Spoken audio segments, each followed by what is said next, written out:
Did you know that in 2022, the manager of Planet Fitness Gym asked the employees not to discuss their wages, warning that anyone found guilty might actually lose their job? However, in a dramatic turn of events, these employees responded by sharing the wages on the same company notice board where the manager announced the development. See, this is a story of guts and stubbornness. But looking beyond the surface leaves us asking, why exactly are we expected not to talk about our salaries? Why should it be a secret in the first place? And it goes far beyond this. I mean, if you go out to dinner with close friends and maybe family, within an hour, you'll probably know a few intimate details about their life, cut across their love lives, children, and probably their sexual escapades. However, in rare cases, when the conversation turns to money and what everyone earns, you'll see the room suddenly become quiet. At that point, anyone who spills the tea would most likely be seen as over-exaggerating or trying to impress. It looks as though we've been programmed to see discussions like this as taboo,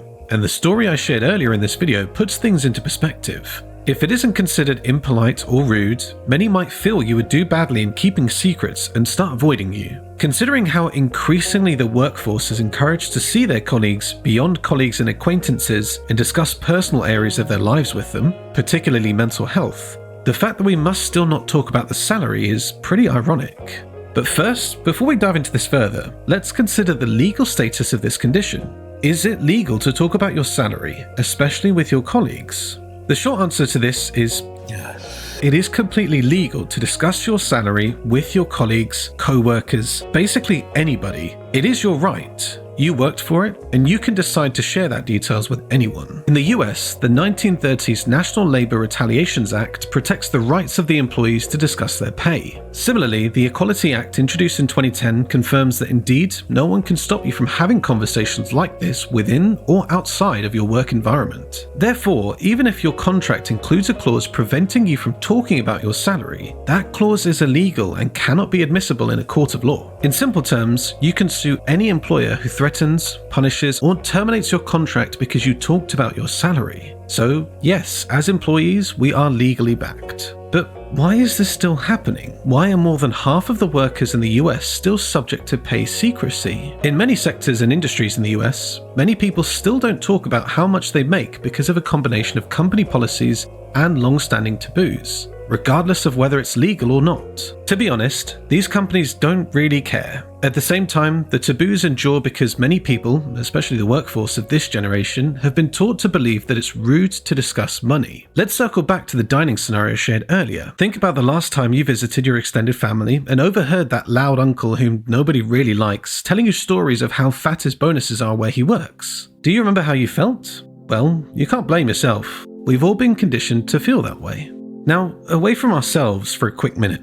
Companies are actually motivated to promote pay secrecy, whether directly or indirectly, because it often helps them save a lot of money. Now, what does this actually mean? See, when no one knows what the other person is earning, it's hard for such data to go beyond the HR's desk. Talk less of new potential employees learning about it. It means these new hires will be unsure of what salary range is not only reasonable for their role, but also within the bandwidth of the hiring company. Consequently, because of this indecision caused by a lack of appropriate data, many of these new hires end up receiving compensation far lower than what they should be earning. Similarly, for existing workers within a firm, pay secrecy eliminates the possibility of them thinking they're underpaid compared to their colleagues. I mean, you don't know what I'm earning, so how would you be sure that it's more than yours? Therefore, you won't be able to ask for pay increases while leveraging on your colleague's higher salary. Either of these two scenarios help companies save a shitload of expenses year over year. This somehow brings us back to the capitalist system.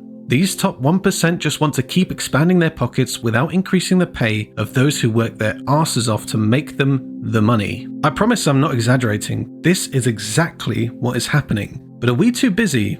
Or maybe, is there anything else to see this? And of course, this practice affects some groups of workers more than others. For example, in the US, studies have confirmed that women tend to be paid less than their male counterparts, which contributes to the enduring wage gap between the two genders. A woman performing the same job with the same qualifications and the same experience as a man tends to earn at least 16% less than that man. Apart from the lower negotiation power, pay secrecy affects women more because they don't have the courage to ask their employers for more money. And when they do, they are more than likely to get turned down. According to a Harvard Business Review report, women get turned down far more often than men when they both ask for a salary raise. However, overall, the chances of both genders getting the raise are lower than expected. And this happens at the best and worst jobs. Sadly, no one is spared, primarily because of the elephant in the room, who no one is willing to address yet. According to Professor Denise M. Rousseau, a university professor of organizational behavior and public policy, employers do not encourage workers to talk about their salary because it removes the bargaining power when employing new people and also prevents the companies from having the upper hand when conducting pay reviews. This statement sums it up and brings us to the same page.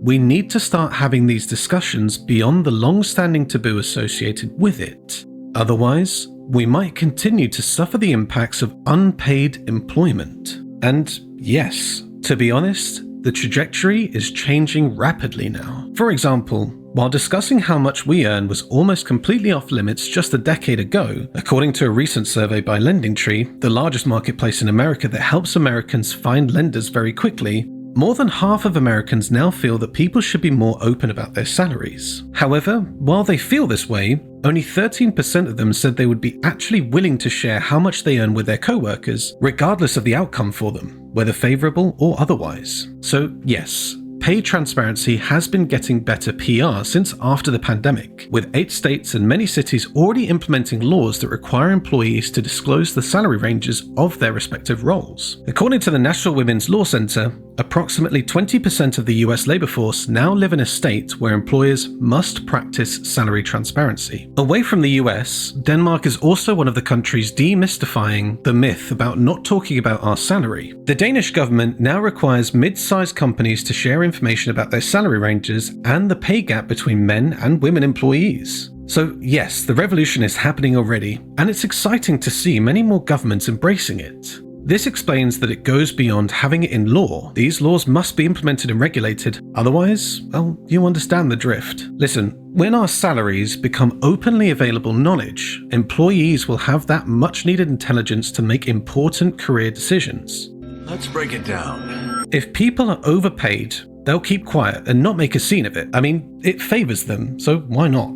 However, if they're underpaid, they can speak up and talk about this with their employers, using their information base about their colleagues as leverage. To be honest, this would leave your employer with no choice, unless of course you aren't that important to the firm. But really? Aren't you? Also, you may think people are earning so well in an industry, while in reality they aren't. You can only know this when the data isn't being kept under wraps. Knowing this would help you decide whether you should change your career path or not.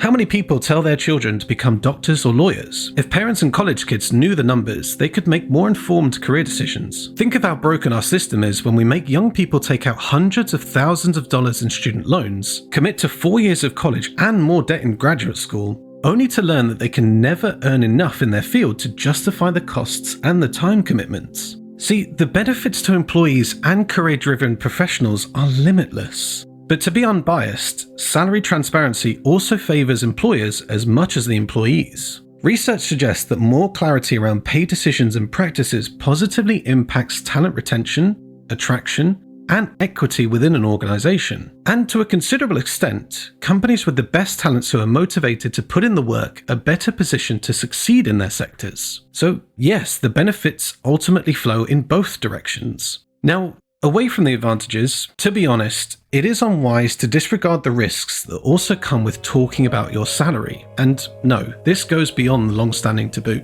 The main risk associated with pay transparency is how your colleagues may react to and treat you going forward, especially if you earn significantly more than them while doing the same job. However, the upside to this is that, in the long run, it would also help them negotiate higher pay.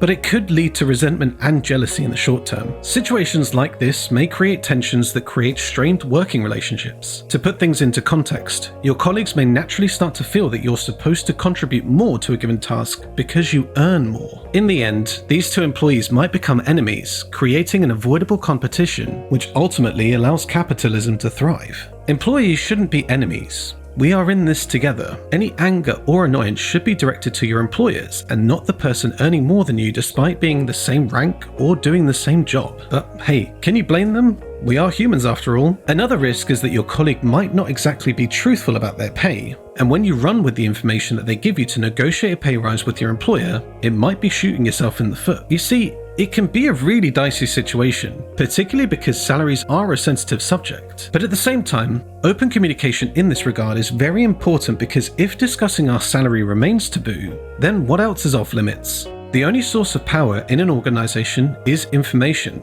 and withholding, gatekeeping, or filtering only serves those who want to accumulate power through hoarding.